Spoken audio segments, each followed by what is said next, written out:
சொல்றாரு, அவனுக்கு ஈசாக் என்று கிளவி பிள்ளை பெறுவா. கட்டாயமா அவனுக்கு பேரிடும்போது செலிப்ரேஷன் நடக்கும். என்ன பேரு? ஈசாக்கு. ஈசாக்கு என்பதற்கு என்ன தெரியுமா அர்த்தம்?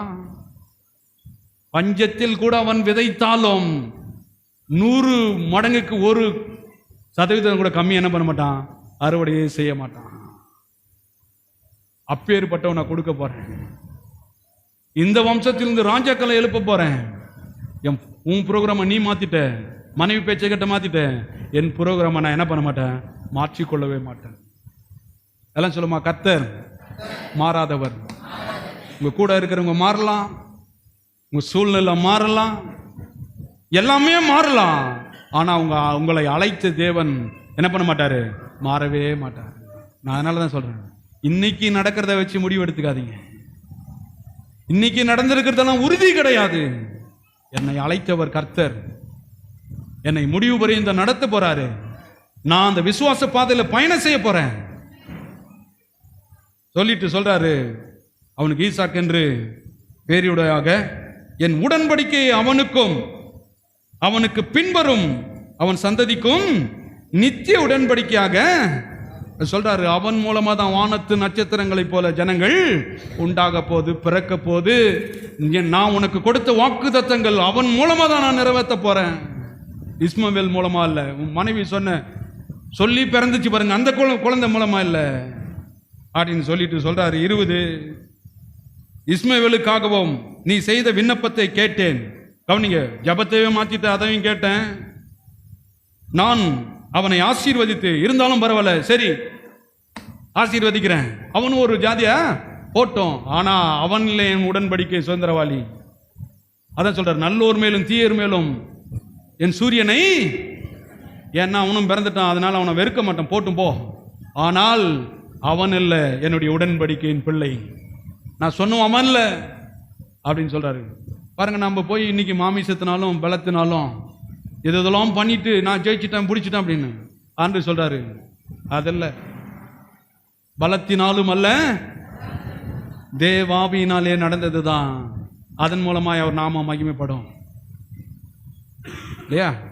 சொல்லிட்டு சொல்றாரு, ஆசீர்வதித்த அவனையும் மிகவும் அதிகமாகவும் பலுக பெருகவும் பண்ணுவேன்.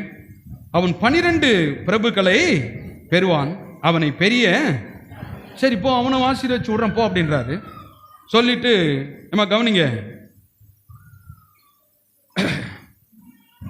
சொல்லிட்டு ப்ரோக்ராமை மாத்திக்கிறான் அப்படின்ட்டு இவன் பார்க்கறான்.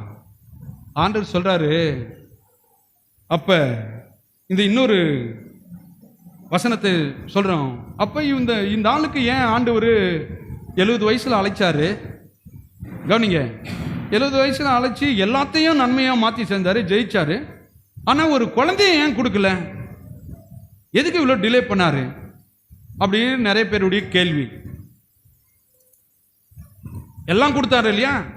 வெள்ளி பொண்ணு நிலம் சொத்து சுகம், போற இடத்துல எல்லாம் வெற்றி ஜெயம் எல்லாம் பண்ணான்.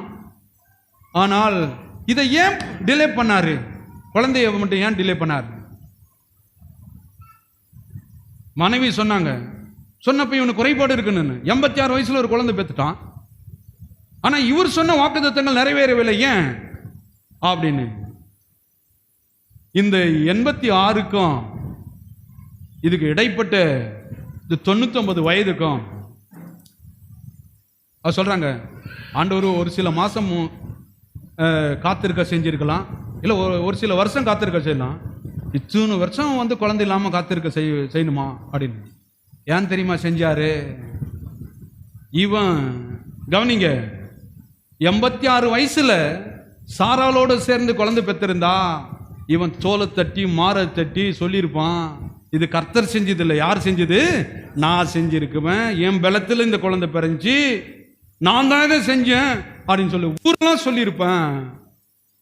அப்ப 86 வயசுல கொஞ்சம் வயசு இருந்திருக்குதியா, இப்ப பரவாயில்ல, அப்ப குழந்தை பெற்றுக்கிற தன்மையும் இருந்திருக்கு அப்படின்னு உலகம் சொல்லியிருக்கோம், மக்கள் பேசியிருப்பார்கள். ஆனால் 100 வயதுல ஒரு குழந்தை பெற்றுக்கிறான் என்றால் அதான் அங்க சொல்லப்பட்டிருக்கிறது. எபிரேயர் இந்த 11:12 கர்ப்பம் செத்தவனாயிருந்து சரீரம் செத்து போய் இருந்தோம். ஆண்டவர் சொல்றாரு, ஏன் இவ்வளவு வயசு வரையும் டிலே பண்ணாருன்னா, நீ செஞ்சு நீ மகிமைப்படக்கூடாது. 100 வயதுல உன்னால முடியாதுன்னு சொல்லி உலகம் முடியாதுன்னு பேசிக்கிற டைம்ல என் நாமம் மகிமைப்பட வேண்டும். கரங்களை தட்டி தேவனை மகிமைப்படுத்து.